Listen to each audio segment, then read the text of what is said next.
Everyone has regrets. At least, that is what we assume. But there is a certain type of person who looks back at their life.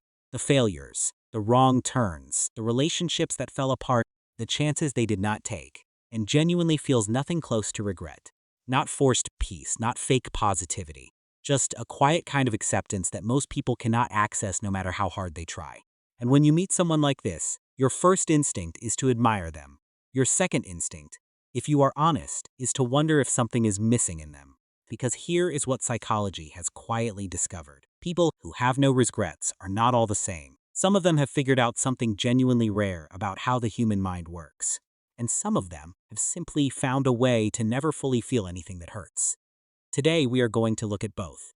And by the end, you might see your own relationship with regret very differently. First, let us understand what regret actually does in the brain. When you make a choice that goes wrong, a specific part of your brain activates, the medial orbitofrontal cortex. It is the region responsible for comparing what happened to what could have happened. It runs the calculation. It measures the gap. And that gap is what you feel as regret. Psychologists call this counterfactual thinking. Your brain generates an alternative version of reality, the path not taken, and holds it next to your actual life. The bigger the gap between the two, the sharper the pain. Here is what makes this interesting.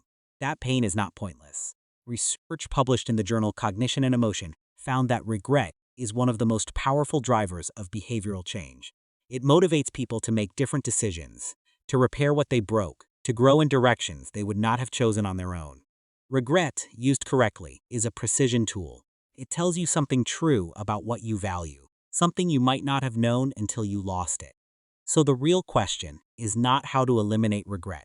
The question is what kind of person does not feel it, and why. Psychology has found that people who report having no regrets fall into two very different groups, and they look almost identical from the outside. The first group has done something genuinely difficult. They have processed the past. They looked at their worst decisions, their biggest losses, their most painful moments, and they held those things with what psychologists call self-compassion, not self-pity, not denial, but a kind of honest, clear-eyed acceptance that says, that happened, it hurt, it changed me, and I am not going to carry it as a verdict on my worth as a person.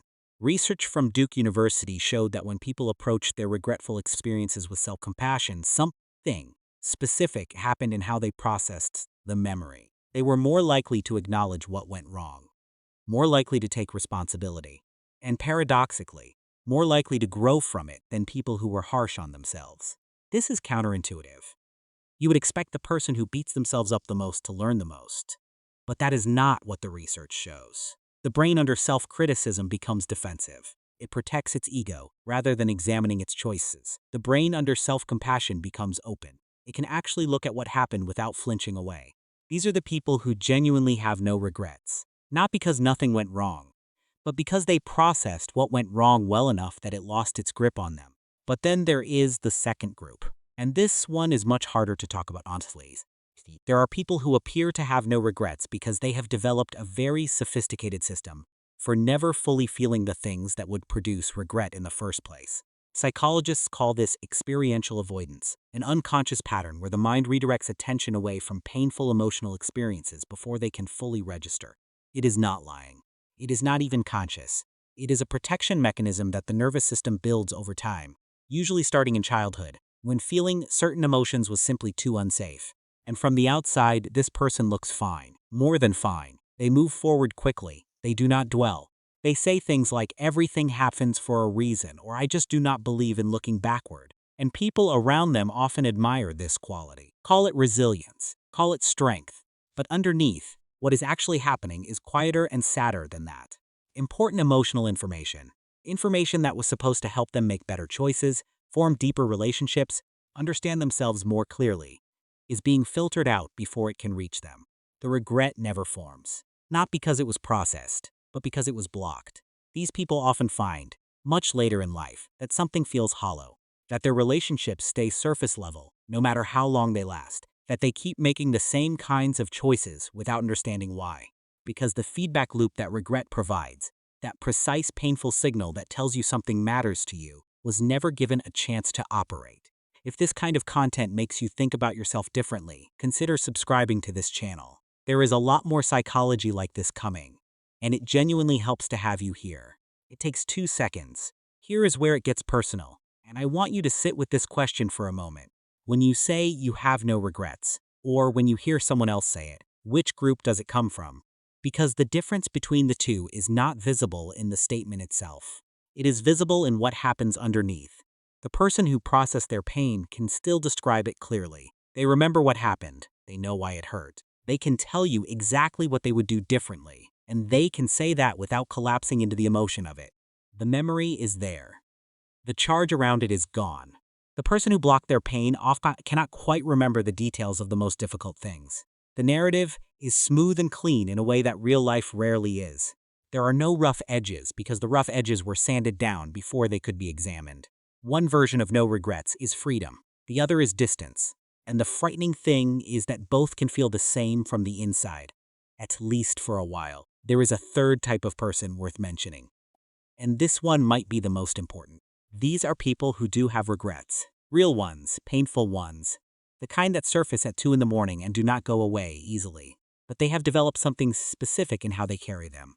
They do not treat regret as proof that they are fundamentally broken. They treat it as information. Precise, expensive, hard-won information about what they actually value, what they actually need, what actually matters to them when everything else is stripped away. A study from the University of Pennsylvania found that people who could sit with their regrets without being overwhelmed by them, who could feel the emotion without being consumed by it, showed measurably higher levels of long-term well-being than both people who ruminated constantly and people who reported feeling no regret at all. The sweet spot is not the absence of regret. It is the ability to let regret teach you without letting it define you. Here is what I want to leave you with. The culture we live in treats no regrets as the goal. It shows up in tattoos and song lyrics, in the way people talk about living boldly. And there is something real in that impulse. The desire to stop being paralyzed by the past, to move forward, to stop punishing yourself for choices you made with the information you had at the time. But psychology suggests that the goal is not to feel nothing about your past. The goal is to feel it cleanly, to let it land, to let it mean something, and then to let it move through you instead of setting up permanent residence. Because regret, at its core, is just the mind telling you what matters. And a life with no regrets is only worth celebrating if it means you processed all of it. Not that none of it ever reached you. The people who are truly at peace with their past are not people who felt nothing. They are people who felt everything and learned to hold it without being held by it. That is not the absence of regret. That is something much harder and much more real. If this made you think about your own relationship with the past, I would genuinely love to hear your thoughts in the comments. And if you want more psychology content like this, subscribe helps this channel keep going. See you in the next.